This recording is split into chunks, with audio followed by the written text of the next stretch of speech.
Hola, buenas tardes, ¿cómo están? Bueno, en esta oportunidad voy a hacer un video sobre dos clases del seminario 11 que se dan en la materia Epistemología de la Psicología y el Psicoanálisis Cátedra A de la Facultad de Psicología de la UNR. Y este es un video que estoy haciendo en el año 2026, a diferencia de otros que están en mi canal de YouTube, que fueron realizados en la pandemia, en el año 2020, con motivo de acompañar a los estudiantes de alguna manera con las clases, ¿no? No dimos clases en ese entonces acompañamos mediante videos. Y bueno, y después resultó que los videos fueron una herramienta interesante para acompañar el cursado, así que esa es la intención de este video, hacerle lugar a estas dos clases del seminario 11 que están dentro de la unidad 3 y que en aquel momento no formaban parte del programa, así que por eso no había video de este tema, ¿no? Así que bueno, aquí me encuentro para darles más material. Bueno, vamos a ubicarnos un poco. Como les decía, estas dos clases del seminario 11 son las clases 2 y la clase 3, que se titulan la 2, el inconsciente freudiano y el nuestro, y la 3, del sujeto de la certeza. Y son clases que forman parte de la unidad 3, que se llama el cogito cartesiano y el sujeto de la ciencia, ¿no? Las unidades mínimas, los contenidos mínimos, ¿no? Los puntos de esa unidad son Descartes y el sujeto de la ciencia, la duda como método, el rechazo del saber, la emergencia del sujeto, el yo y el sujeto y Freud cartesiano. Quizás casi todos los puntos los puedan rastrear en los otros textos que ya vimos, sobre los cuales ya hay video, ¿no? El de Descartes, bueno, las meditaciones, el de Héctor Franch, Notas sobre la emergencia del sujeto, el de Milner, de la obra clara, ¿no? El capítulo del doctrinal de ciencia, y el punto del programa que van a poder rastrear, sobre todo en este texto, va a ser el de Freud cartesiano, que lo vamos a ubicar en la clase 3 de este seminario, ¿no? O sea, la segunda clase que ustedes tienen como bibliografía, ¿no? Bien, antes de comenzar puntualmente con lo que nos compete sobre estas dos clases del seminario, quisiera situarlos un poco en relación a el momento de este seminario, ¿no? Este es un seminario muy particular por varios motivos. Primero, podemos decir que es muy particular porque es el primer seminario que Lacan autoriza que se publique, ¿sí? Ya saben ustedes que los seminarios de Lacan los dictaba de forma oral, entonces, bueno, después pasaron a ser publicados y hoy los conocemos como los seminarios, ¿no? Y por eso los tenemos de forma escrita, vamos a decir. Y quien se encargó de realizar esas publicaciones fue su yerno, Miller, bajo la autorización de Lacan, ¿no? Y este es el primero, justamente, ¿no? No fueron en orden cronológico, sino que este se da con Lacan en vida, ¿sí? Es el primero que Lacan autoriza, y quizás por la particularidad que tiene, ¿no? Hay cuestiones políticas que hacen también a este seminario. Bueno, la publicación de este seminario fue en 1973, como les decía, con Lacan en vida de Lacan, ¿no? Pero se dictó en el año 1964, ¿sí?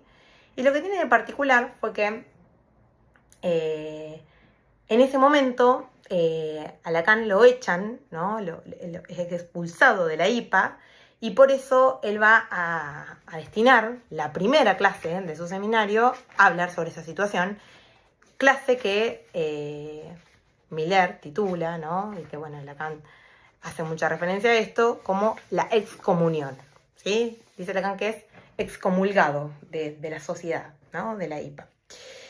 Con lo cual, esto lo lleva a Lacan a fundar su propia escuela, la Escuela Freudiana de París, ¿no? A partir de ese año, del 64, y entonces eso implica algún movimiento. Por un lado, que cambia el nombre del seminario, ¿no? Que se iba a llamar Los Nombres del Padre y pasa a llamarse, en el dictado oral del seminario, se llama Los Fundamentos del Psicoanálisis, y después, cuando se publica, Miller decide ponerle de título Los 4 conceptos fundamentales del psicoanálisis, título que Lacan también acepta, ¿no? Eso por ella lo hemos dicho, los títulos de las clases o sesiones del seminario eran puestas por Miller, ¿no? Lacan no titulaba las clases, y quizás también haya alguna modificación de los títulos de los seminarios en sí mismos, ¿no? Como con este. Bueno, entonces, como les decía, estos 4 conceptos fundamentales del psicoanálisis para Lacan van a ser el inconsciente, la repetición, la transferencia y la pulsión, ¿no? Conceptos que va a abordar a lo largo de todo el seminario, incluso van a ver en la clase 2, que es la que nos compete a nosotros, van a ver que al principio dedica las primeras líneas a mencionarlos, ¿no? Y después los va a ir trabajando a lo largo del seminario. Pero bueno, Lacan está inmerso en esta cuestión de haber sido echado de la sociedad psicoanalítica de ese momento, ¿no? Entonces, escribe desde ese lugar, lo cual lo lleva a replantear algunas nociones que a nosotros nos interesan, como por ejemplo la de inconsciente, ¿no? Que, como les digo, es uno de los conceptos fundamentales en este seminario, pero va a ser también una de las nociones que nos interesan en nuestra materia, ¿no? Bien, ahora sí, adentrémonos un poco en la cuestión de las clases que vamos a trabajar acá. La clase 2 se titula El inconsciente freudiano y el nuestro. Ahora vamos a hablar quizás de alguna trampa en ese título, si se quiere, ¿no? Vamos a tratar de salir de esa trampa para no quedar entrampados, justamente. Y la clase 3 se titula El sujeto de la certeza. Bien, bueno, comencemos por la clase 2. El inconsciente freudiano y el nuestro. Como les digo, esto parece ser un poco engañoso, porque parecería, a simple vista o a primera vista, que el inconsciente freudiano iría por un lado y el nuestro iría por el otro, ¿no? Parecería que ahí implica disyunción, ¿no? Una cosa va por un lado, otra cosa va por el otro. Sin embargo, vamos a ver que a lo que se refiere Lacan es que el inconsciente freudiano va a ser el nuestro, ¿sí? Va a ser el inconsciente que Lacan va a tomar, ¿sí? Lo que él lee en que Freud trabajaba respecto al inconsciente, el modo en que Freud entendía el inconsciente, va a ser el mismo modo en que lo va a entender Lacan, ¿sí? Entonces, ahí va a ser más bien de unión, ¿no? Que de desunión. Entonces, el inconsciente freudiano va a ser el inconsciente de Lacan, ¿sí? Es el nuestro, ¿sí? Lacan se va a apropiar de ese inconsciente de Freud. Va a coincidir, digamos, ¿no? Entonces, este capítulo se va a dedicar justamente a trabajar qué cuestiones de inconsciente tienen que ver con Freud y qué cuestiones de inconsciente no tienen que ver con Freud, tendrán que ver con los postfreudianos o formas de inconsciente que predecían a Freud, ¿no? Anteriores a Freud, ¿no? Así que bueno, vamos a empezar a desglosarlo. Van a ver que, como les decía al principio, menciona mucho esta cuestión de los 4 conceptos, ¿no? Antes del punto 2, si se quiere. Y a partir del punto 2 aparece algo interesante, que ya vimos quizás en otros textos, pero que bueno, acá lo va a decir, que es esta definición que circula mucho de inconsciente para Lacan, que es que el inconsciente está estructurado como un lenguaje. ¿Bien?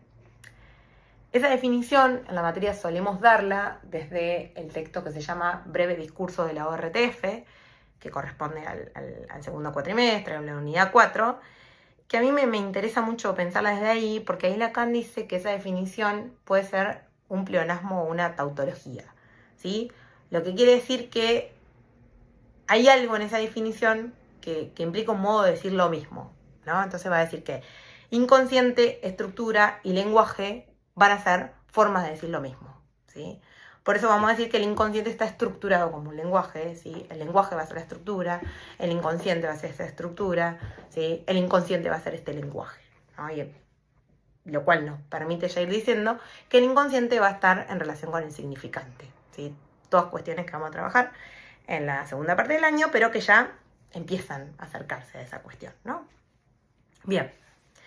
Entonces, ahí Lacan empieza, ¿no? Diciendo eso que es fundamental para él, ¿no? ¿Qué más dice? Va a empezar a hablar ya de la cuestión del sujeto, que es lo que a nosotros nos interesa, sobre todo en esta unidad. Va a decir que este campo del inconsciente hoy en día es mucho más accesible que en la época de Freud. También vamos a ver por qué. Va a tener que ver con esta cuestión del lenguaje, Saussure mediante, ya lo vamos a ver mejor también en el segundo cuatrimestre, ¿no? Y dice, antes de toda formación del sujeto, de un sujeto que piensa, que se sitúa en él, algo cuenta. Es contado. Y en ese contado ya está el contador. Y da un ejemplo que la canta en reiteradas oportunidades, que es, tengo 3 hermanos, Pablo, Ernesto y yo. Acá estamos en la página 28, si lo quieren ir siguiendo, ¿no? Algo es contado, ¿no? Fíjense. De un sujeto que piensa, ¿no? Vamos haciendo como una relación con lo de Descartes. Y eso que es contado, en eso contado ya está el contador. Pablo, Ernesto y yo, ¿no? Tengo 3 hermanos, Pablo, Ernesto y yo. Quien dice eso se cuenta como uno de sus hermanos, ¿no? No se puede descontar de la frase y lo correcto sería decir, tengo 2 hermanos, Pablo y Ernesto, ¿sí? Porque yo no soy mi propio hermano, ¿no? Sin embargo, alguien es contado ahí, ¿no? Eso incluye el contador, como dice acá. Entonces va a decir que, vuelve a la cuestión del inconsciente, ¿no? Que el inconsciente freudiano no basta con decir con que es un concepto dinámico, ¿no? Dice que acá se va a empezar a referir a la función de la causa. A ver, ¿a qué se refiere con esto de la causa? Vamos a tratar de desandar. Dice, la causa siempre es algo anticonceptual, indefinido. Estamos en la página 30. Hay un hueco, algo que vacila en el intervalo. Solo hay causa de lo que cojea. Otra muletilla lacaniana que quizás van a escuchar por ahí. Solo hay causa de lo que cojea, ¿sí? Vamos a ver qué quiere decir esto. En este punto se sitúa el inconsciente freudiano en donde entre la causa y lo que ella afecta está siempre lo que cojea, ¿no? Fíjense, la función de la causa, solo hay causa de lo que cojea, ¿sí? ¿Y dónde está el inconsciente freudiano?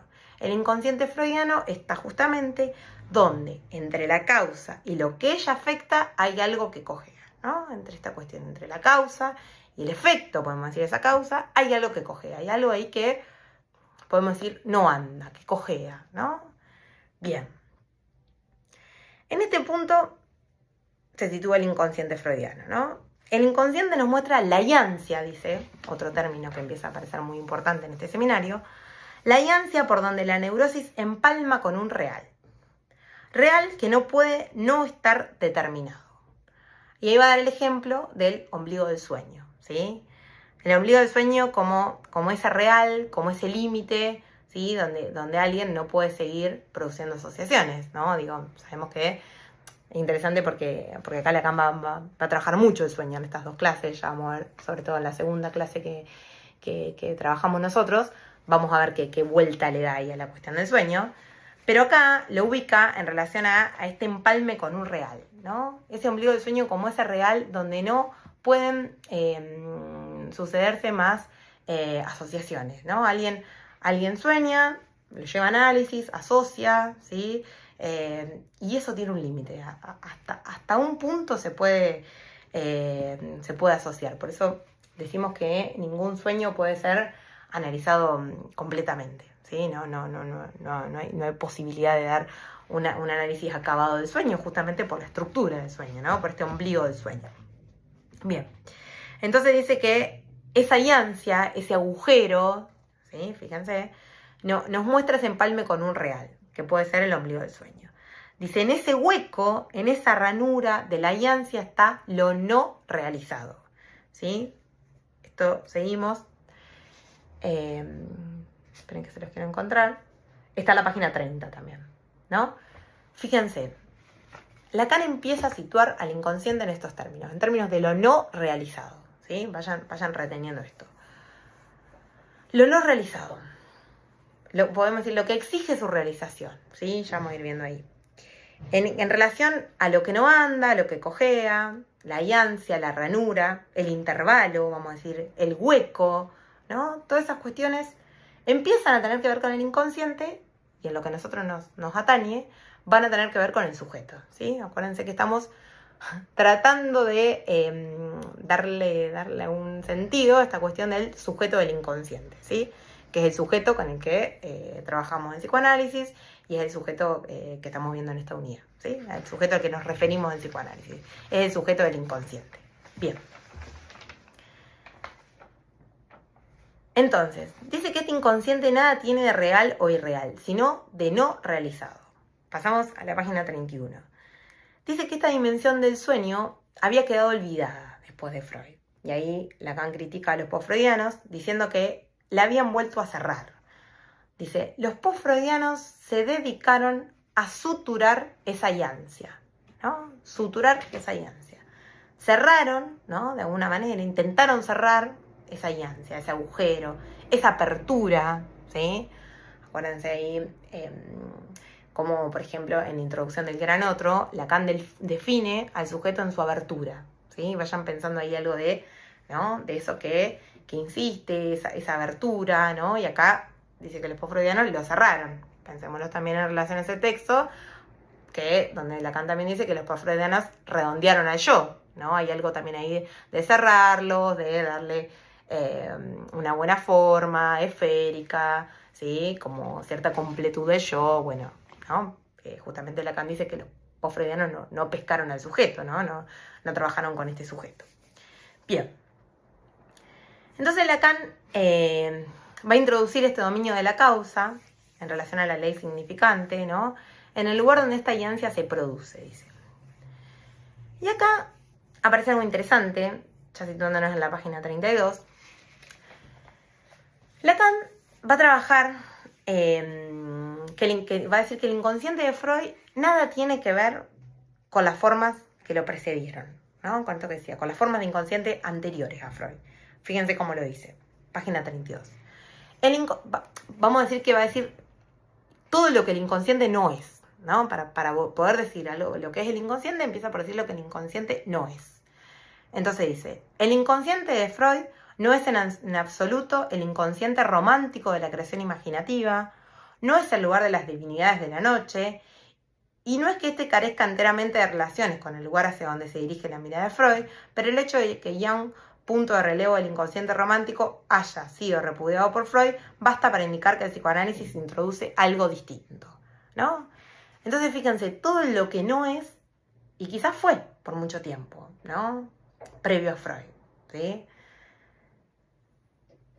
Después podemos pensar si hay inconsciente antes de Freud, o cómo sería este tipo de inconsciente, ¿no? Digo, bueno, eso podría dar para otro debate, pero esto es algo que Lacan empieza por decir lo que no es, ¿no? Descartando ahí toda la cuestión más imaginativa de las divinidades de la noche, ¿no? O hasta podemos pensar esto del sueño, ponerlo como algo que había que descartar, como algo en relación a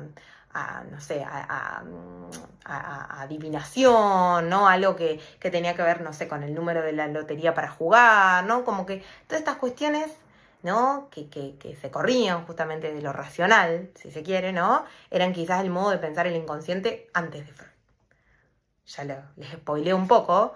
Lo que va a hacer Freud con el inconsciente es decir que hay una razón inconsciente, ¿no? Vamos a ir viendo por qué.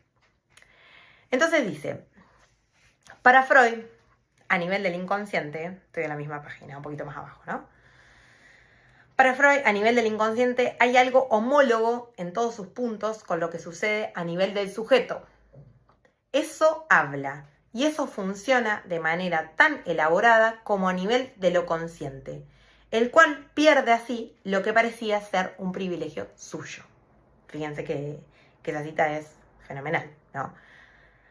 Acá lo que Lacan empieza a decir es que a partir de Freud se deja de pensar que la conciencia, ¿sí?, es la única que tiene este privilegio de pensar, ¿no? Esta cuestión de que el pensamiento pase solo a nivel de la conciencia, ¿no? Y va a decir que en el inconsciente también hay pensamiento, ¿sí? También eso habla, también hay un sujeto de ese pensar, ¿no? Vayan de nuevo pensándolo en relación a Descartes, ¿bien? Toda esta cuestión del pensamiento de Descartes, ¿no? Acuérdense que en el pienso, situamos al sujeto, ¿no? Entonces podemos decir que el sujeto está en relación con el pensar, ¿sí? Eso habla, ¿sí? Eso habla y eso funciona de manera tan elaborada como a nivel de lo consciente. Como les digo, hay una razón ahí, ¿sí? Hay una razón inconsciente. Entonces, el pensamiento, la razón, no son atributos solo de la conciencia, sino que el inconsciente también funciona de esa manera. Y hay un sujeto de ese inconsciente. Bien. Acá, bueno, Freud trabaja un poco con el olvido de los sueños, fíjense cómo sigue con lo del sueño, y empieza a trabajar con los juegos del significante. Fíjense que Lacan lee que Freud ya trabajaba con la cuestión del significante, a pesar de, por una imposibilidad de su época, no contar con ese concepto como tal, ¿no? Por esta cuestión de ser anterior a Saussure, en ese sentido, ¿no? Bien. Entonces dice que en esos juegos del significante ya podemos ver el fenómeno del inconsciente en el aspecto del tropiezo.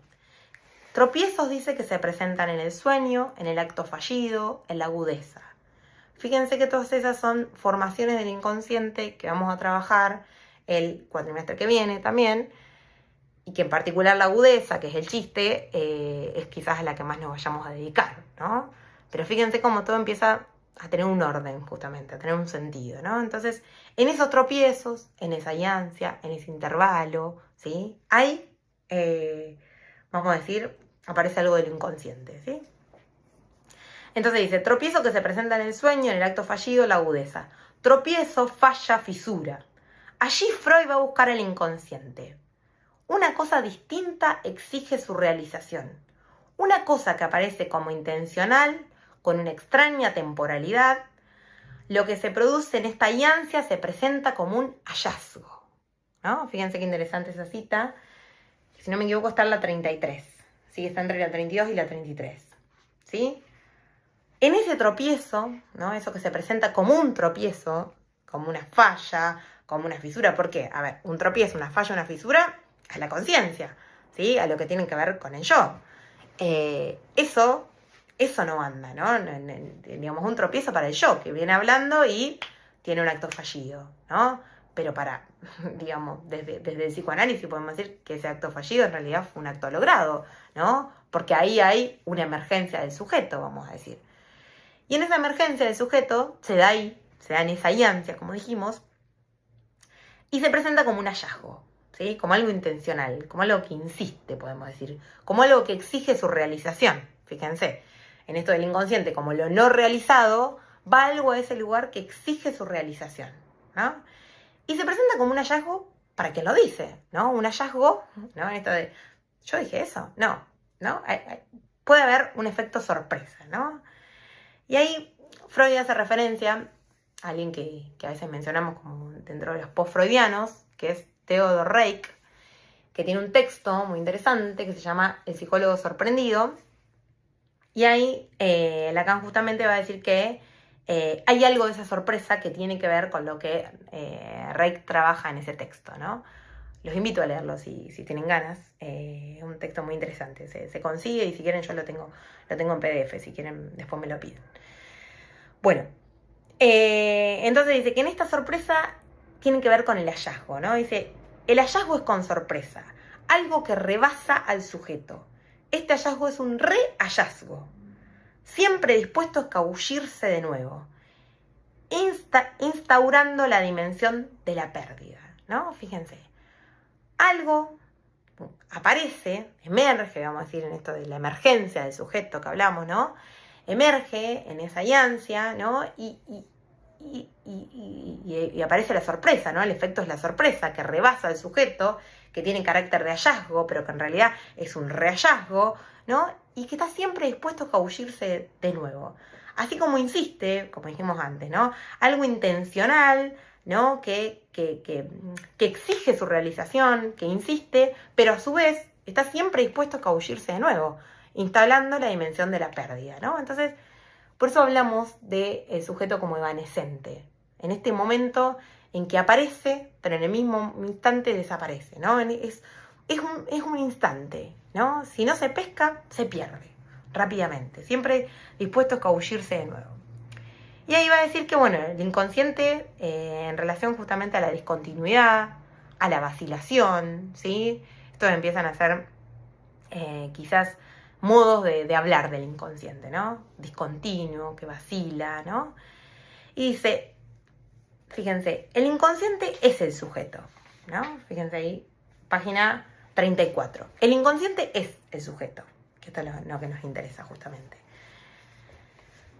Situar el inconsciente en su dimensión sincrónica, ¿no? La sincronía tiene que ver con esto que decía antes, ¿no? En ese instante, ¿no? Que así como insiste por realizarse, al mismo tiempo insiste por escabullirse de nuevo, por perderse de nuevo, dice, en esta dimensión sincrónica que tiene que ver con el momento exacto de la cosa, ¿no? Entonces hay que tener en cuenta esto, esta sincronía, que si no, se pierde, ¿no? En ese momento exacto de la cosa.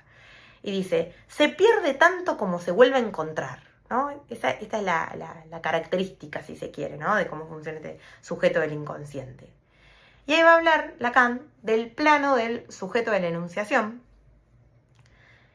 Justamente piensen que también en el texto de Franch hablamos esto del sujeto de la enunciación, ¿no? Ya lo vamos a retomar en la otra clase, quizás, en la otra clase de este seminario, cuando hablemos ahí de lo que ocurre con Descartes. Pero recuerden siempre que al sujeto lo vamos a emparentar con la enunciación, ¿no? El sujeto tiene que ver con la enunciación, tiene que ver con el decir, ¿sí? Tiene que ver con ese acto, ¿no? Ese acto de decir, bueno, ese puro acto de pensar, decimos en Descartes, ¿no? Entonces, se trata siempre del sujeto en tanto que indeterminado, ¿no? En este sujeto tanto que indeterminado, en esta cuestión de lo que insiste por lo que exige su realización, ¿no? Eso que insiste.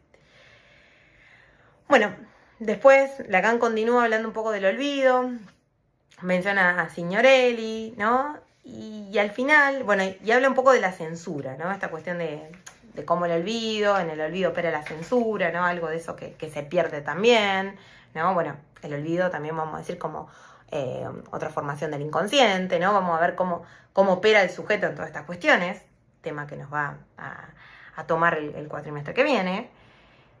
Y después termina diciendo, quizás una cita que me gusta, de la página 35, que dice, así el inconsciente se manifiesta siempre como lo que vacila, fíjense que dijimos el inconsciente en relación a la vacilación, a la discontinuidad, como lo que vacila en un corte del sujeto, de donde vuelve a surgir un hallazgo que Freud asimila al deseo. Deseo que situaremos provisionalmente en la metonimia descarnada del discurso en cuestión, en que el sujeto se capta en algún punto inesperado, ¿no? Esto de lo inesperado tiene que ver con la sorpresa, justamente, ¿no? Hay algo ahí que se le escapa al yo que viene hablando, ¿no? Y por eso decimos, hay un efecto sujeto. También fuimos diciendo, ¿no? Que cómo tiene esta relación del sujeto con el significante, ¿no? El sujeto como efecto del significante, va a tener que ver con el decir, va a tener que ver con el lenguaje, como dijimos, el inconsciente estructurado como un lenguaje, ¿no? Entonces, a partir de este hablar, a partir del decir, ¿sí? Hay algo ahí a nivel de la enunciación que tiene que ver con este sujeto, ¿sí?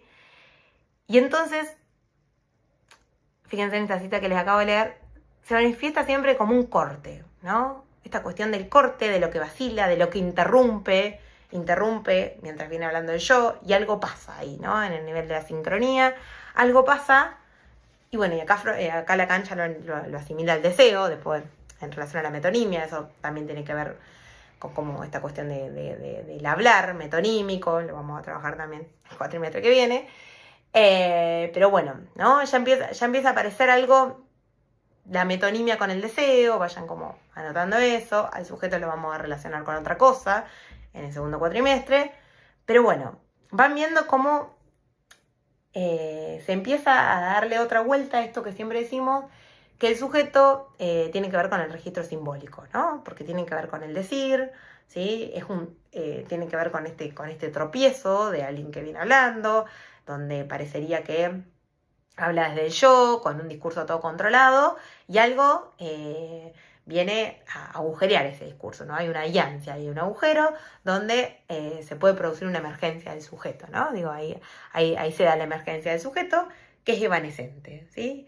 Que aparece para desaparecer en el mismo instante, ¿no? Esta cuestión de la sorpresa, ¿no? Del hallazgo, del encontrarse para perderse, ¿no? Bueno, vayan ahí como dándole una vuelta a eso. Bueno, pasemos ahora a la siguiente clase, que se llama justamente del sujeto de la certeza. Acá nos vamos a volver cartesianos de nuevo, vamos a volver a insistir con Descartes, porque van a ver que Bueno, van a ver, vamos a tratar de situar el punto Freud cartesiano, ¿sí? No me quiero apurar, vayamos con la clase. Bueno, en esta clase, Lacan comienza diciendo que quienes estuvieron presentes la clase pasada, en particular Miller, yerno de Lacan que mencionamos antes, ¿no? Quien publicó sus seminarios, quien estaba muy cercano a Lacan en ese momento, dice que le hace una pregunta justamente en relación a la función ontológica de la iancia, ¿no? Dice que a partir de la introducción del inconsciente mediante la estructura de la iancia, Jacques Alain Miller le pregunta por la función ontológica de esa iancia. Entonces ahí Lacan se dedica a responder. Dice que podríamos decir que la iancia del inconsciente es preontológica, ¿sí? Esta cuestión del ser, ¿no? Lo ontológico, si tiene que ver con el ser, dice en todo caso tiene que ver antes del ser, ¿no? Dice que no pasa por ahí la cuestión del inconsciente, ¿no? Dice que el inconsciente no es ni ser ni no ser, sino que es no realizado, ¿sí? Vuelve a decir lo que ya dijo en la clase anterior. Y ahí nos llega esta relación con el código de Descartes, y dice algo así como que hasta se podría pensar en una función de limbo, ¿no? En esta cuestión del limbo, hasta habla en relación a las comadronas, ¿no? Esta cuestión del limbo en los abortos que producían las comadronas, ¿no? Bueno, ¿dónde queda eso, no? Y entonces ahí esto lo lleva a decir que el inconsciente en todo caso sería un no lugar, ¿sí? Fíjense, ni ser ni no ser, volvemos de nuevo por la vía de lo que no es. No es ni ser ni no ser, y es un no lugar, no hay un lugar para el inconsciente, así como el limbo también es un no lugar, ¿no? Entonces dice que lo óntico, en la función del inconsciente, es la ranura donde ese algo sale a la luz solo un instante, ¿no? Algo sale a la luz solo un instante, porque el segundo tiempo es de cierre, ¿no? Y ahí pensemos bien en el cogito cartesiano. Pienso, soy. El pienso es un instante donde algo sale a la luz, el soy es el segundo tiempo donde algo es de cierre, ¿no? Por eso situamos al sujeto en el tiempo del pienso, ¿no? En ese tiempo está el sujeto, en ese tiempo que es un instante y que después se desvanece, ¿no? Esta evanescencia. Después, Descartes rápidamente pasa al soy. Nosotros leemos, vuelve al yo, rápidamente vuelve al yo, ¿no? Entonces dice que este instante que se pierde rápidamente por el segundo tiempo de cierre tiene que ver justamente con el aspecto evanescente del sujeto, ¿sí? Eso lo dice en la página 39, ¿sí? Ahí habla del aspecto evanescente. Dice, el inconsciente como atemporal, como evasivo. Ónticamente, el inconsciente es lo evasivo, pero logramos circunscribirlo en una estructura temporal, que hasta ahora nunca había sido articulada como tal, ¿sí? Ya dice articulada, ¿no? Después vamos a hablar del significante en función a lo articulado. Entonces dice, en la página 41 ya, el inconsciente es ético y no óntico. El estatus del inconsciente se lo da su descubridor, ¿no? Freud. Dice que hay que ir a ver porque en alguna parte el inconsciente se muestra. Esto es un poco lo que yo les decía antes en relación a las formas de inconsciente anteriores a Freud, ¿no? Por eso les decía, es otro debate, si nos ponemos a pensar si efectivamente existía el inconsciente antes que Freud. Porque acá Lacan justamente nos dice que el estatus de inconsciente lo da su descubridor. Es Freud quien recién nos habla de inconsciente y es a partir de Freud que podemos pensar al inconsciente de este modo. Habría que ver si esto que mencionamos antes como formas digamos, anteriores de inconsciente, habría que ver si efectivamente las podemos llamar inconsciente o si tendrán que ver con otra cosa, ¿no? Bueno, por eso digo, ese será otro debate. Y entonces fíjense esto que último que les acabo de leer. Freud dice que hay que ir a ver porque en alguna parte el inconsciente se muestra, ¿sí? En alguna parte el inconsciente se muestra, eso está, ¿no? Hay que ir a ver. Y acá ya pasa a lo que quizás para nosotros es lo más jugoso, para ustedes lo que quizás les da curiosidad respecto al parcial, que es este punto del programa de Freud cartesiano. Fíjense que está en la página 43. Vamos a leerlo. El modo de proceder de Freud es cartesiano, ¿sí? Parte del sujeto de la certeza. Acuérdense que decimos, cuando vimos el cogito de Descartes, dijimos que Descartes, después de proceder por medio de la duda, dijimos que Descartes utiliza la duda como método, que no es que duda de todo, sino que tiene un método para dudar. Eso quiere decir que tiene un orden, ¿sí? que hay un modo de proceder de esa duda, ¿no? Es metódica, tiene un orden, y ese orden lo lleva a que el modo de dudar sea acorde a algo, ¿no? tenga una orientación. Y esa orientación es lo que engaña de lo que no engaña, podemos decir, ¿no? Lo más engañoso, que es lo que tiene que ver con los sentidos, es lo primero de lo que Descartes va a dudar, ¿no? Lo segundo de lo que va a dudar es la relación del sueño con la vigilia. Y lo tercero, y menos engañoso, es de las matemáticas, ¿sí? De lo tercero que duda es de las matemáticas, y como es lo menos engañoso para dudar, tiene que inventarse la hipótesis del genio maligno, que no es Dios, sino que hay alguien que lo quisiera engañar, porque nunca podría ser Dios, porque Dios para Descartes nunca lo va a engañar, ¿no? Es perfecto, es la idea de bien, ¿sí? Es omnipotente, nunca lo engañaría, entonces tiene que inventarse un otro engañador, ¿no? Y este otro va a ser para Descartes el genio maligno, que dice: emplearía toda su industria en querer engañarme y decirme que 2 más 2 no es 4, sino que 2 más 2 es 5, y recién ahí puede poner en duda las matemáticas, ¿no? Fíjense el trabajo que le lleva.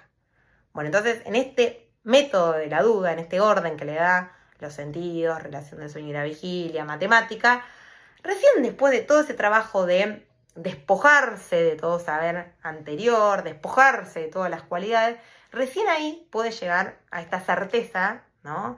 De que porque dudo pienso y porque pienso soy. Recién ahí llega el cogito como la certeza, ¿no? Y por eso está esta cuestión del sujeto de la certeza como nombre de la clase, ¿no? Y por eso está esta cuestión de, ¿no? Como les decía, de esto de este primer tiempo, ¿no? Fíjense. El modo de proceder de Freud es cartesiano porque parte del sujeto de la certeza, ¿sí? Ahora vamos a ver que tanto Freud como Descartes parten del sujeto de la certeza.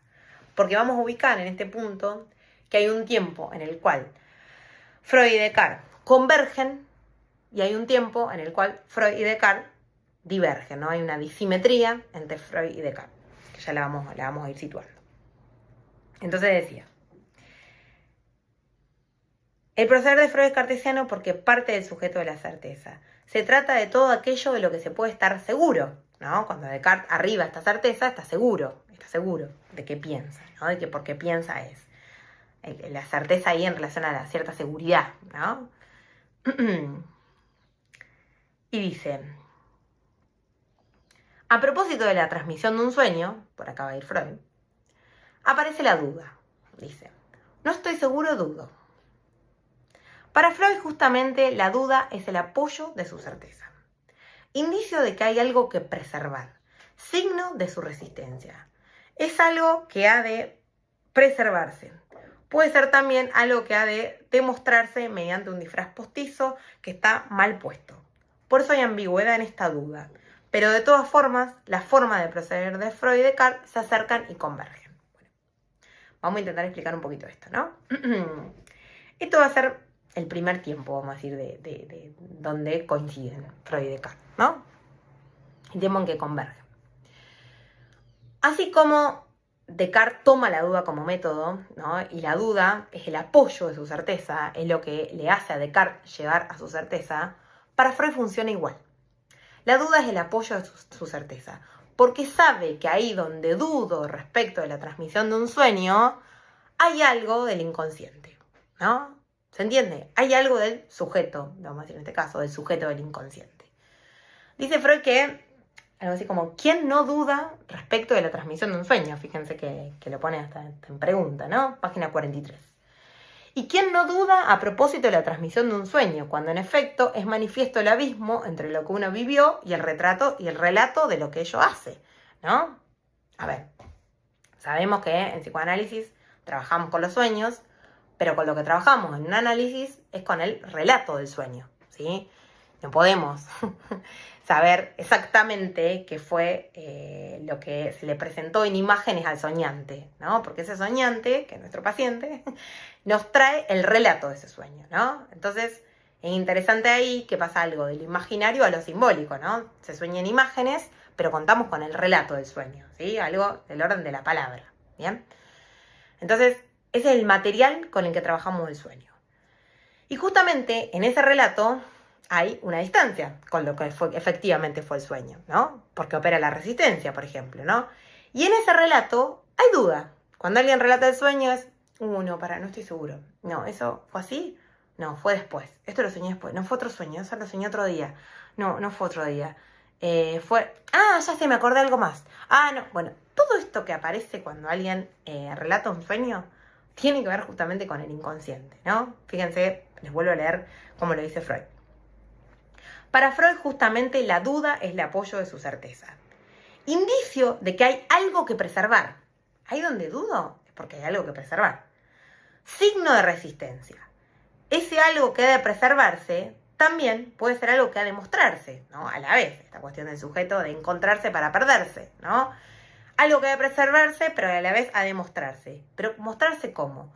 Mostrarse mediante un disfraz postizo. Fíjense cómo le dice esta parte, me encanta, que está mal puesto, ¿no? Fíjense, un disfraz postizo que no le corresponde, que no es de él, ¿no? Que le es ajeno y que a su vez que está mal puesto, ¿no? Entonces, es como que algo ahí se puede pescar que algo no es, ¿no? Que en esa duda hay algo que justamente da cuenta de que hay algo del inconsciente ahí, ¿no? Que hay algo ahí que se perdió, que tiene que ver con esta evanescencia del sujeto. Fíjense de nuevo a lo que no contribuye al modo de pensar consciente, al modo de pensar del yo, al modo de pensar en que está todo ordenado, todo controlado, ¿no? Sino que algo tropieza ahí, algo va a fallar, hay una ranura y hay un agujero, ¿no? ¿Se entiende? Fíjense, piénsenlo en relación al capítulo anterior. Bien, entonces, fíjense cómo sigue Lacan. Para Descartes, la cosa es así. Estoy seguro porque dudo de qué pienso, ¿no? La duda es lo que me hace estar seguro de qué pienso. Por pensar soy. Descartes, para formularlo lo tiene que decir. Acá entramos en otro tema también. Descartes, para formularlo lo tiene que decir. Y ahí vamos a hablar de la cuestión de la enunciación, de nuevo, ¿no? Algo que trabajamos también en el texto de Franch, que tiene que ver con que el coito, Descartes no se da cuenta, pero lo tiene que decir, ¿sí? Descartes, produce ahí su propia enunciación, ¿no? En ese decir del coito. Pienso soy, pienso existo, pienso luego existo, ¿sí? En ese decir está incluido, ¿no? En esto que decíamos antes, el contado del contador, ¿no? Ahí ya está el sujeto. Bien. Entonces, dice que Descartes olvida eso, pasa rápidamente ese paso, de que él lo tiene que decir, ¿no? Pero bueno, no es una cuestión de la cual profundice mucho más acá Lacan, ¿no? En esto de que lo tiene que decir y lo olvida, pero sí lo vimos en el texto de Franch, lo pueden tomar de ahí, ¿no? Esta cuestión de la enunciación, de que lo tiene que decir, puro acto del decir. Y vamos a Freud, fíjense lo que dice Freud. Freud, cuando duda de sus sueños, está seguro de que en ese lugar hay un pensamiento que es inconsciente. Acá me encanta porque lo dice con todas las letras, ¿no? Hay un pensamiento que es inconsciente, ¿no? Como dijimos antes, el pensar no es atributo exclusivo de la conciencia. Hay un pensamiento que es del inconsciente. Lo que dijimos antes, hay razón inconsciente. Y eso piensa, eso habla, tiene que ver con un sujeto de ese pensamiento, que es el sujeto del inconsciente que estoy tratando de introducirles acá, ¿no? Bien, otro modo de pensarlo va a ser cuando vemos en el segundo cuatrimestre el texto, la instancia de la letra o la razón desde Freud. Vamos a decir justamente que a partir de Freud hay razón inconsciente, ¿sí? Vamos a decirlo que Freud extiende el campo de la razón al inconsciente. ¿Qué quiere decir esto? Que la razón no es solo la conciencia, que es justamente lo que inaugura Descartes. ¿Se acuerdan que dijimos que Descartes es considerado el padre de la razón, ¿no? Se estudia en filosofía, en un montón de otros lugares, como referente del racionalismo, ¿no? Entonces, ¿quién inaugura la razón, ¿no? Y en ese modo de razonar consciente de Descartes, a partir también de esta cuestión del sujeto, Freud va a inaugurar un modo de razonar inconsciente, ¿no? Bien. Entonces lo vuelvo a decir para que les quede. Donde Freud y Descartes convergen es que los dos toman a la duda como apoyo de su certeza. Si lo decimos desde Descartes, estoy seguro porque dudo de qué pienso, ¿sí? Por medio de la duda estoy seguro de qué pienso. Si lo decimos desde Freud, cuando Freud duda de sus sueños, y ahí dice de sus sueños porque acuérdense que Freud empezó analizando sus propios sueños, no sé si tienen presente eso, ¿no? Entonces dice, cuando él era el soñante, esto que decimos que el soñante duda, cuando lo relata, Freud era el soñante que analizaba sus propios sueños. Entonces dice, cuando duda de sus sueños, está seguro de que en ese lugar hay un pensamiento, que es inconsciente, ¿no? Entonces para los dos, la duda es el apoyo de la certeza. Pasemos ahora al momento en que Descartes y Freud se distancian, ¿no? Hay una disimetría. Fíjense. Estamos en la página 43, ahora pasemos a la 44. Ahí habla de la semejanza, lo dice en este primer paso, lo llama como semejanza, convergen, ¿no? Y en la página 44 dice, aquí se revela la disimetría entre Freud y Descartes. Vamos a analizar un poquito cómo es eso.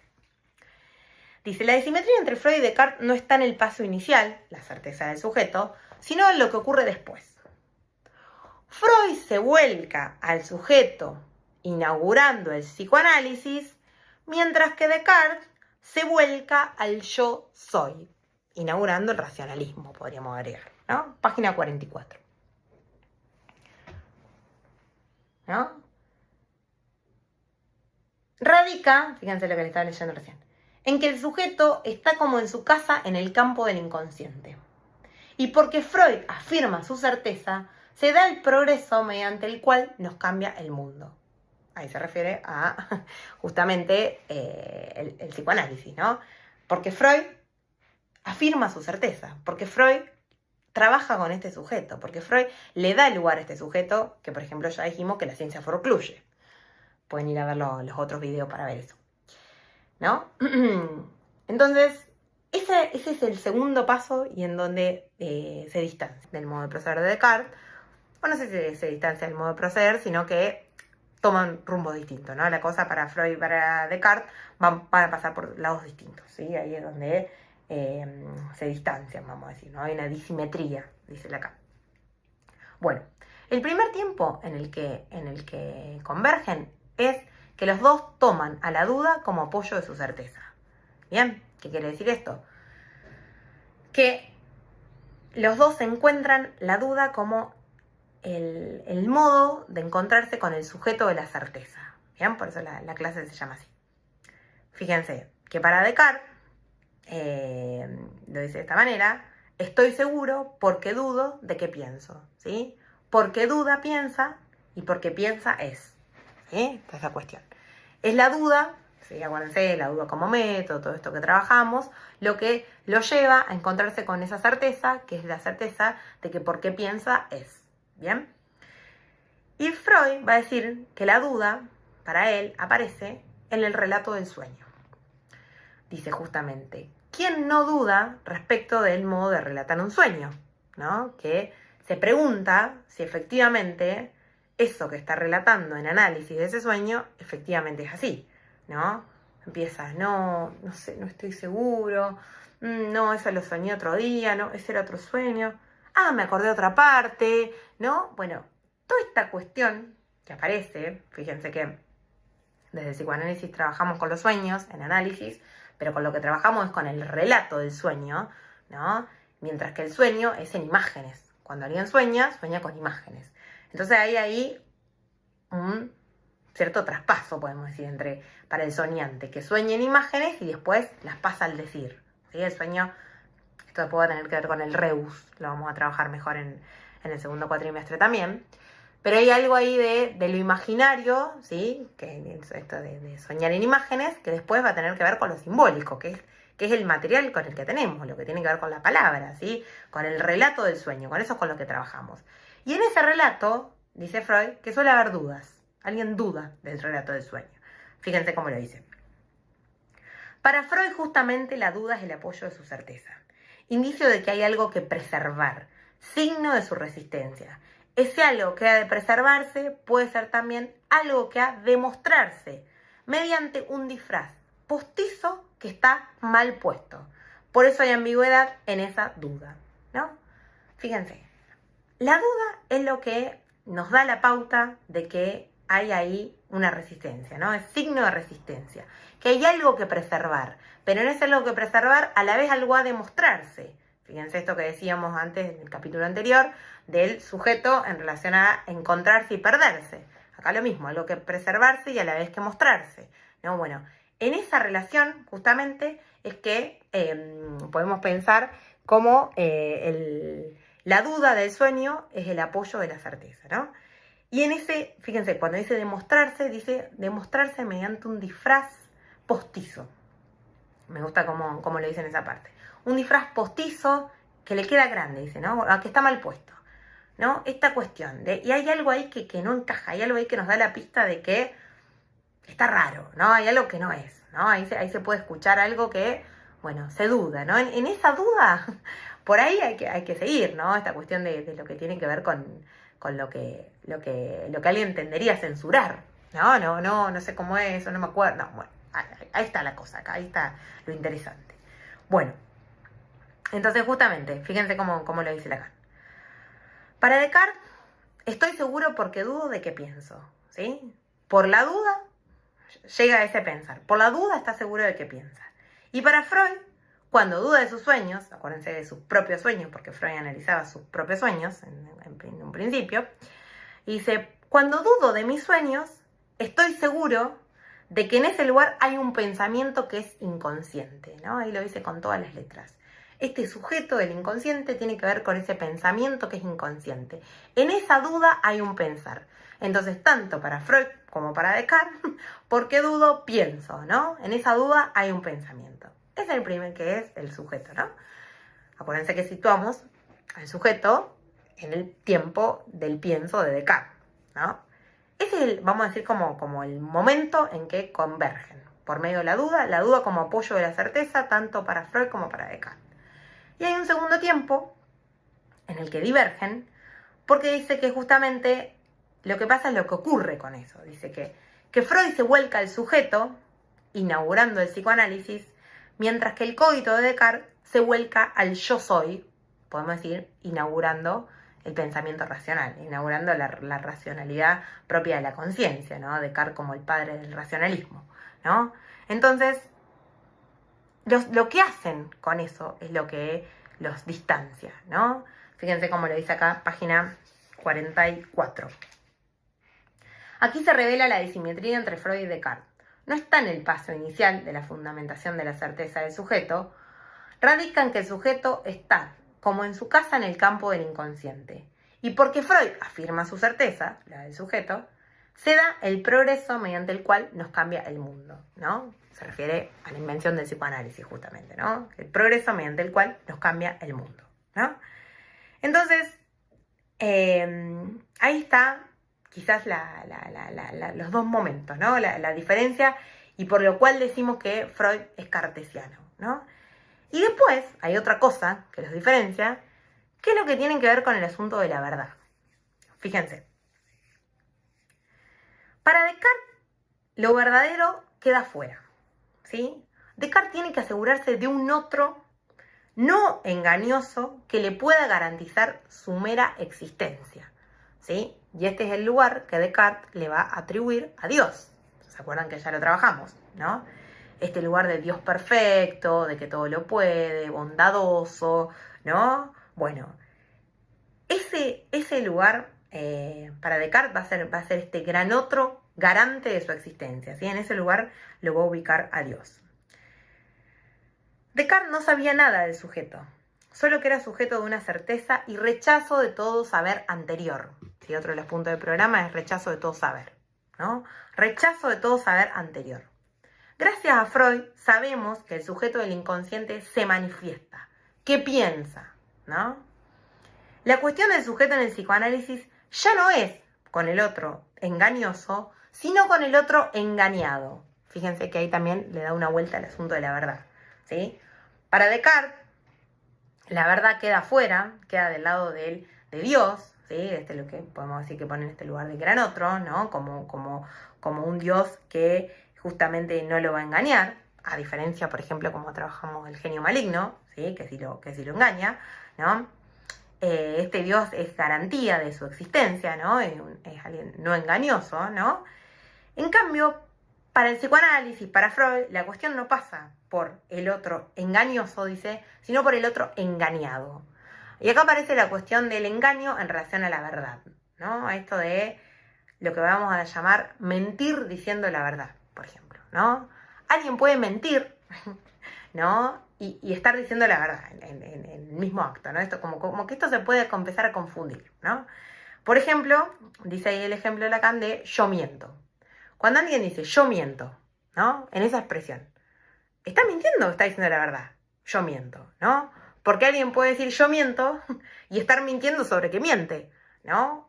O estar diciendo la verdad, pero a la vez se contradice porque está diciendo la verdad y dice que miento, ¿no? ¿Se entiende todo esto que se puede empezar a jugar en relación a la verdad? Bueno, y ahí entonces Lacan termina esta clase hablando de la referencia a la joven homosexual, por ejemplo, cuando puede tener sueños para engañar a Freud y hacerle creer que sueña con hombres, ¿no? Acuérdense que la joven homosexual, su padre la llevó a analizarse con Freud pidiéndole que la ordene, que haga que le gusten los hombres y no las mujeres, pensemos que es en otra época, ¿no?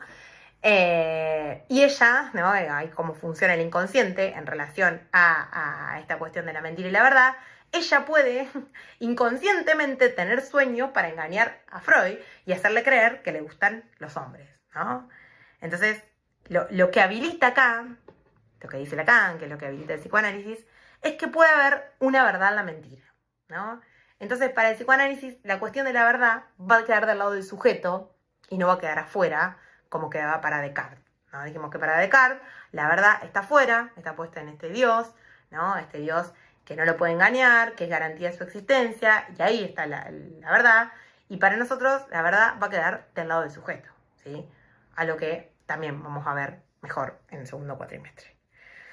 Bueno, un poco hasta acá, ¿no? Espero que les sirva y bueno, nos estaremos viendo por la facultad, ¿sí? Bueno, hasta la próxima.